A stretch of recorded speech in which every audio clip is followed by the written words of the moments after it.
आपका एक खुराक ही काफी। भारत रत्न पंडित अटल बिहारी वाजपेयी स्मारक इस महिला वालीबॉल प्रतियोगिता के अवसर पर हमारे मुख्य अतिथि।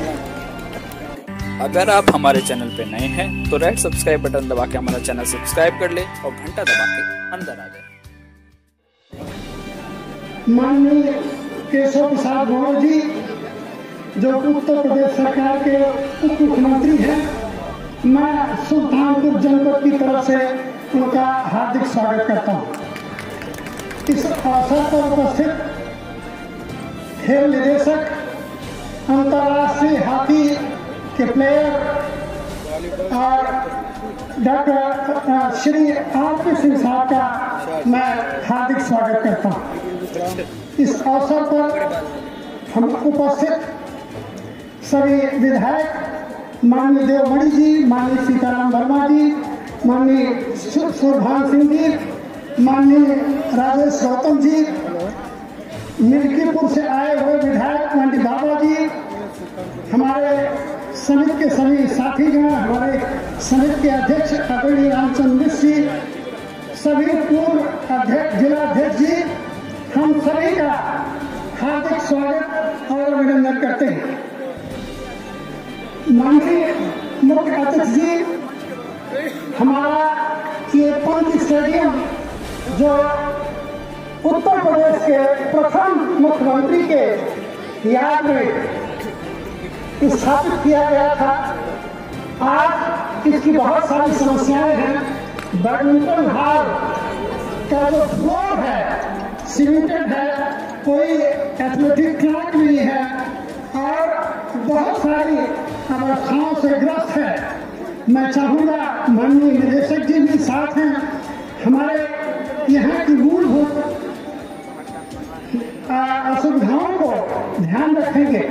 इन शब्दों के साथ माननीय मुख्य अतिथि जी का पुनः आभार प्रकट करते हुए जय हिंद, जय भारत।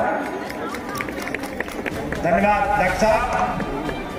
अब हम इसी कड़ी में आग्रह करेंगे इस ऐतिहासिक कार्यक्रम के संयोजक माननीय श्री रामचंद्र मिश्रा जी जो काशी प्रांत के उपाध्यक्ष है, एक बार आप लोग जोरदार तालियों से और मतदान आवे और माननीय मुख्य अतिथि महोदय का स्वागत करें।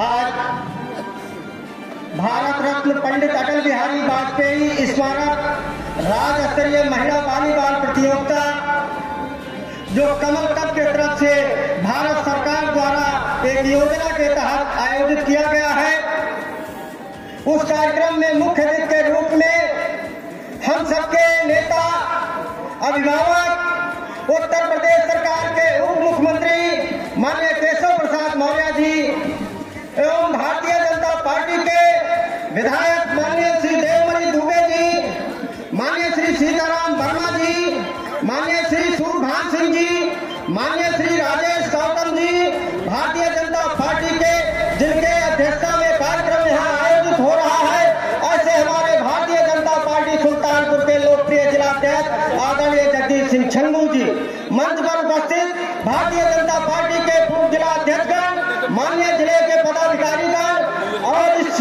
आयोजन समिति के जिन्होंने हमारा काफी इस कार्यक्रम को सफल बनाने में सहयोग किया, ऐसे सम्मानित आयोजन समिति के सदस्यगण, सबका मैं हार्दिक रूप से स्वागत और अभिनंदन करते हुए मैं सबसे पहले उत्तर प्रदेश खेल के निदेशक माननीय आर.पी. सिंह जी का भी हार्दिक रूप से स्वागत और अभिनंदन करता हूँ।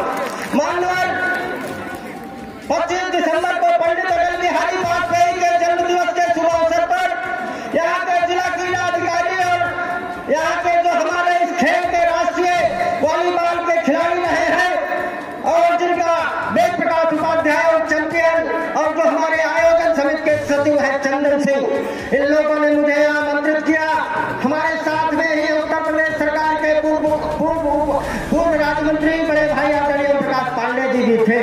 सब लोगों ने आग्रह किया कि स्टेडियम की देख लीजिए, हम चाहते हैं कि सुल्तानपुर में भी एक निश्चित रूप से एक राज्य स्तरीय वॉलीबॉल प्रतियोगिता हो।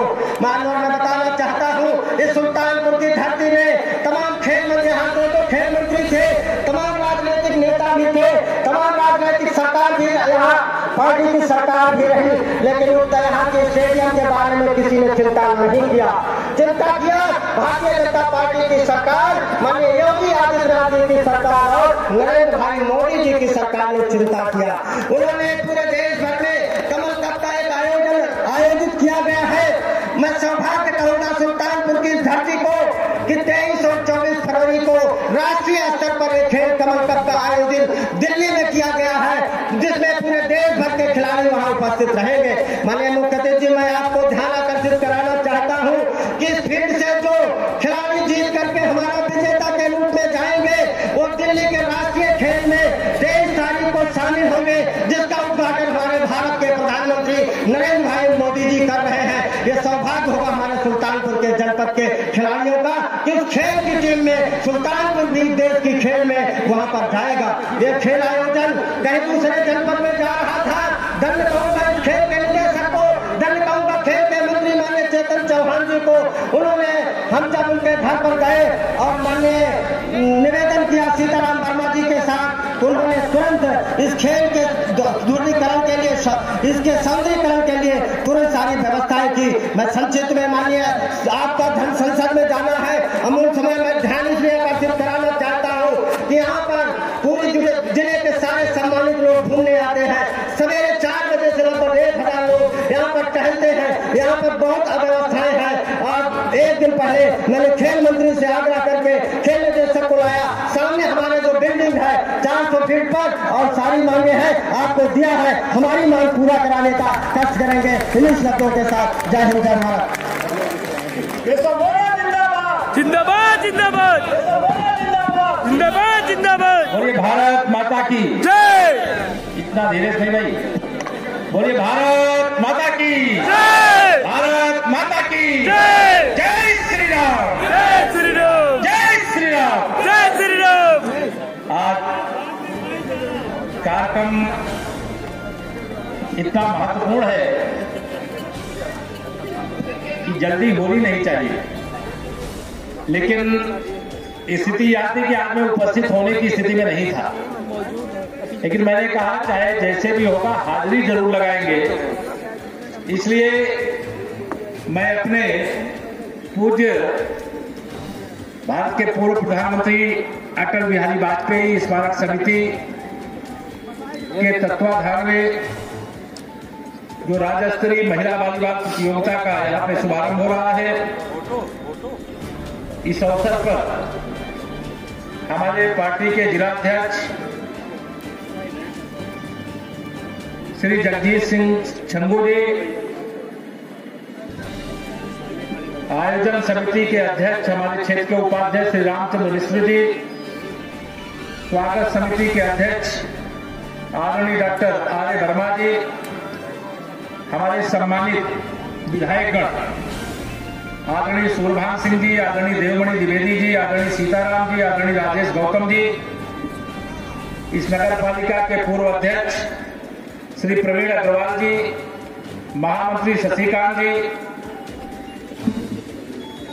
सचिव श्री चंदन नारायण सिंह जी, जिले के उपाध्यक्ष सुशील त्रिपाठी जी, प्रियंका पांडे जी, राजेश शुक्ल जी, राकेश सिंह जी, हमारे खेल निदेशक यहाँ पर उपस्थित हैं श्री आरपी सिंह जी, हमारे पार्टी के कई वरिष्ठ नेता आदरणीय सीताशरण जी, ओम प्रकाश पांडे जी, अभी कोई विवाह उत्सव के कार्यक्रम में कहीं जाना था, कमलाशंकर द्विवेदी जी, बक्खल सिंह जी, और यहाँ पर उपस्थित सभी पिता समान बड़े बुजुर्ग और भारत का मस्तक पूरी दुनिया के सामने ऊंचा करने वाले खेल के अलग अलग आपने हिस्से चुने होंगे। एक खेल नहीं, खेल तो अनेक होते हैं। ऐसे मेरे प्रतिभाशाली भारत के युवा खिलाड़ियों, मेरे नौजवान प्रिय मित्रों, पत्रकार साथियों, मैं आज आप सबके सामने इतना ही कहना चाहता हूं कि भारत 130 करोड़ की आबादी वाला एक ऐसा देश है, आबादी की दृष्टि से चीन के बाद दुनिया में दूसरा हमारा देश है। लेकिन जब अंतरराष्ट्रीय स्तर की कहीं दुनिया के अंदर खेल होते हैं चाहे वो ओलंपिक हो, चाहे एशियन हो, चाहे कॉमनवेल्थ हो, तमाम बड़े बड़े मंच होते हैं। और उन मंचों में जब हमारे खिलाड़ी खेलने का प्रयास करते हैं, लेकिन पदकों के नंबर में अगर पिछड़ जाते हैं, तो 130 करोड़ की आबादी वाले भारतवर्ष का मस्तक जो गौरव से खेल के क्षेत्र में भी ऊंचा रहना चाहिए, उसमें कहीं हम पीछे छूट जाते हैं।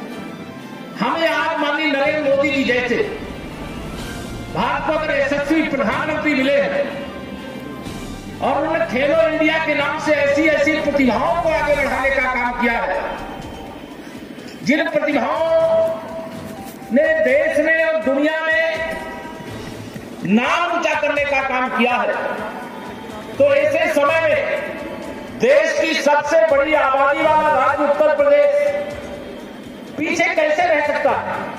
आज मुझे सुल्तानपुर में इस कार्यक्रम का हिस्सा बनने के लिए आना था और मैं आया हूं और आप सबको आह्वान करना चाहता हूं।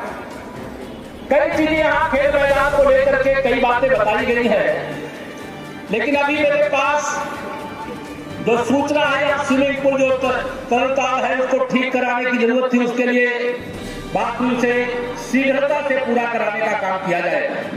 ये मैदान में जो भवन है बहुत जर्जर है, इसको हटा करके इसको विस्तृत खेल के मैदान के रूप में हटाने का, बैडमिंटन जो हाल है उसको भी ठीक कराने का, और जो टहलने के लिए आपका है उसके बारे में बात हुई है, उसको जाके हम लखनऊ में बात करेंगे। हम प्रयास करेंगे कि वहां भी आपको सुविधा जल्दी से जल्दी यहाँ पर प्राप्त हो। और ऐसे केवल खेल का मैदान नहीं, सुल्तानपुर जनपद के किसी भी क्षेत्र में आप नजर डालिए, जब से केंद्र में नरेंद्र मोदी जी के नेतृत्व और प्रदेश में आदरणीय योगी जी के नेतृत्व हमारी सरकार बनी है, मैं ये नहीं कहता कि हमने सारी समस्याओं को समाप्त कर दिया है, लेकिन उसके प्रमाण हम नहीं दे रहे। आप प्रमाण देंगे कि पिछली सरकार के समय में जो व्यवस्था इस जिले के अंदर थी, जो विकास इस जिले के अंदर था, हमारी तो अभी 2 साल भी सरकार के पूरे नहीं हुए, उससे ज्यादा विकास हुआ कि नहीं 2 साल के अंदर हुआ? चाहे कोई शिलान्यास कर देना बहुत सरल काम है, लेकिन शिलान्यास करने के बाद उसे अधूरा छोड़ करके जाना ये अच्छा होता है क्या? नहीं। पूरे उत्तर प्रदेश में इतना 1,000 रुपया 2,000 रुपया देके इतनी सड़कों का शिलान्यास कर दिए, लगे कि पूरे उत्तर प्रदेश की सड़कों का निर्माण कर देंगे, सेतुओं का निर्माण कर देंगे, आरओबी का निर्माण कर देंगे, लेकिन वो सब अधूरा छूटा था। जितनी बिजली पहले आपको मिलती थी उसमें कुछ अंतर आया कि नहीं आया? आया। यह जो अंतर है किसके कारण है? ये आपके कारण है। अगर आपने माननीय नरेंद्र मोदी जी के नेतृत्व में 2014 में दिल्ली में कमल खिला करके प्रधानमंत्री नहीं बनाया होता, और 2017 में जब विधानसभा का चुनाव हुआ, इस विधानसभा के चुनाव में हमें 325 विधायकों के साथ उत्तर प्रदेश की बागडोर नहीं सौंपी होती, तो यह तो परिवर्तन देख रहे हैं। ये तो सुशासन का कमल खिलाने का काम आपने किया, विकास का कमल खिलाने का काम किया है। गरीब हो, पिछड़ा हो, अनुसूचित वर्ग हो, सामान्य वर्ग हो, सबका साथ, सबका विकास, सबको सम्मान, सबको उत्साह, यह देने के लक्ष्य को लेकर के हमारी दोनों सरकारें बिना भेदभाव के काम कर रही है। आप में से बहुत सारे लोग प्रयागराज इधर गए हैं, गए कि नहीं गए? अब प्रयागराज का अर्ध कुंभ है, लेकिन अर्ध कुंभ में जैसी तैयारी जो 2013 में गए होंगे और जो 2019 में जा रहे हैं, दोनों में कुछ अंतर दिखाई दे रहा है कि नहीं दिखाई दे रहा? ये अंतर ये हमने नहीं किया, ये आपने किया है। अगर आपने कमल नहीं खिलाया होता तो शायद 2013 से भी खराब कहते कि उस बार तो कुंभ था, ये तो अर्ध कुंभ है, उससे आधी व्यवस्था कर दो। लेकिन अभी आप समझिए, अर्ध कुंभ में अगर इतनी है, जब पूर्ण कुंभ होगा तब कैसी व्यवस्था होगी, इसकी कल्पना करिए। मैं राजनीतिक बात में खेल का कार्यक्रम इससे बात नहीं करना चाहता, लेकिन सैफई महोत्सव आप बनाइए, उसकी आलोचना नहीं करता, लेकिन अयोध्या महोत्सव की आप आलोचना क्यों करते हो? प्रयागराज के कुंभ की आलोचना आप क्यों करते हो? इस प्रदेश के अंदर और देश के अंदर एक परिवर्तन के लिए हमें वोट किस लिए आपने दिया है? इतनी सीट तो किसी पार्टी को